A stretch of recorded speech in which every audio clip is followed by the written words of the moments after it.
Vote এখন আর একজন সঠিক মানুষকে বিচার করব, তাকে বিবেচনা করে বেছে নেব, সেই জায়গায় দাঁড়িয়ে নেই।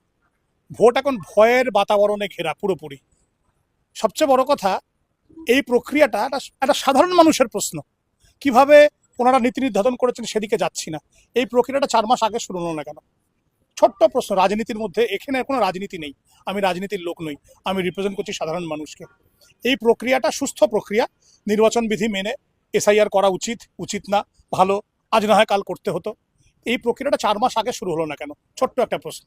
প্রক্রিয়াটা এমন সময় শুরু হলো, প্রত্যেকে জানে এরকম বৃহৎ একটা রাজ্য যেখানে নানা ধর্মের মানুষ রয়েছেন, নানা জায়গার মানুষ রয়েছেন, পরিযায়ীরা রয়েছেন, যারা এই সময় ফিরে আসবেন, নিজের ভোটাধিকার প্রয়োগ করার জন্য ফিরে আসবেন। এই ছোট্ট সময়ের মধ্যে এটা করা অসম্ভব। এটা যারা আমাদের মতো সাধারণ লোক জানি, আপনাদের মতো যারা সাংবাদিক তারা জানেন, যারা বিদগ্ধ আইএএস আইপিএস এবং যারা পদাধিকার তারা অনেক বেশি ভালো করে জানেন যে এই সময়ের মধ্যে এটা করা সম্ভব নয়।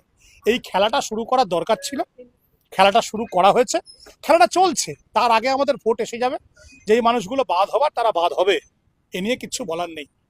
আমরা সাধারণ মানুষ, আমরা চিৎকার করব, কাঁদবো, চোখের জল ফেলবো, দিনের শেষে দেখবো আমাদের পরিচিত বন্ধু বান্ধব, আত্মীয় পরিজন, ভাই বোন, তাদের নাম বাদ গেছে।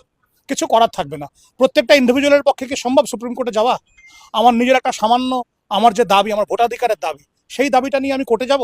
এটা প্রত্যেকটা সাধারণ মানুষের পক্ষে সম্ভব? এটাকে ধিক্কার জানাচ্ছি, এই প্রক্রিয়াটাকে ধিক্কার জানাচ্ছি না। যারা শুরু করলেন ইচ্ছা করে দেরি করে, যারা এমন সময় শুরু করলেন যাতে এই সমস্যাটা হতে পারে, তাদেরকে ধিক্কার জানাচ্ছি।